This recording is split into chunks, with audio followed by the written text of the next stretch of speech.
Hello guys, magkukwento naman ako sa inyo. Nagpapasalamat nga pala ako sa mga nanonood ng video ko at nagsishare. Sumama nga pala yung aso namin dyan. Gusto niya rin matuto magpastol ng baka kaya sumama siya. Nagpapasalamat nga pala tayo kay Lord dahil binigyan tayo ng magandang panahon. Sobrang ganda ng sikat ng araw. Kasi nga magpapasko na, talagang nilayo niyo tayo sa mga bagyo, sa mga trahedya. Talagang magpapasko tayo nitong masaya. Buti hindi nakatulad ng mga nakaraang taon kasi nga sobrang lungkot. Tinamaan kasi tayo dito ng bagyong Odette, napakalakas nun, solid. Pero mga nakaraang araw, meron naman dumating na bagyo pero hindi naman ganun kalakas. Karating na nga pala ako dito sa mga baka namin, tapos nga nakatingin na sila agad sa akin kasi nga oh na sila. Pag sahod ko nga pala ng balde, napakahina naman ng tubig kaya ang tagal-tagal naman to ng antay ko nito. Siguro merong barato yung host namin kaya mahina yung tubig. Hindi na nga pala mapakali yung baka namin yan kasi nga oh na siya. Pagpunta ko nga pala sa tinatalian niya, talagang nakapulupot. Nagpulupot nga pala sa mga kamarikutan. Agad-agad ko na nga pala yung tinabas-tabas para nga naman matanggal yung lubid kasi nga oh na siya. Yan nga pala yung mahirap kapag nakatali lang yung baka, kapag hindi siya nakabitaw. Nagapulupot nga pala yan siya kaya binitawan ko na, pumunta na nga pala siya dun sa may balde.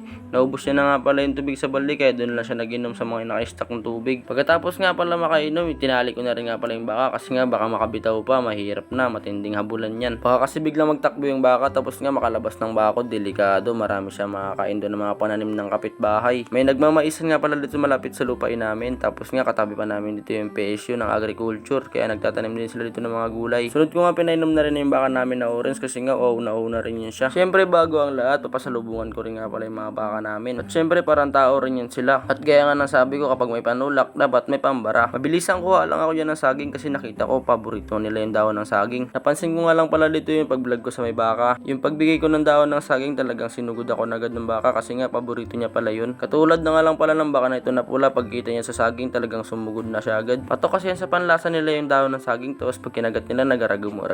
At nung paglapit ko na rin sa may baka namin na kulay puti, talaga namang sumugod na rin siya agad kasi nga pala napakasarap nga daw para sa kanila yan. Kaya pala nagluluto ng nilagang baka, sinasamahan ng nilagang saging, yung saging na saba, kasi nga napakasarap nun pag sinama silang dalawa. Ayan nga pala yung dalawang baka naming maliit, talaga namang shy type silang dalawa. Ganyan nga pala kasarap sa pakiramdam nila kapag kumakain sila ng saging. Yan nga pala yung magsisilbi nilang hapunan bago matulog.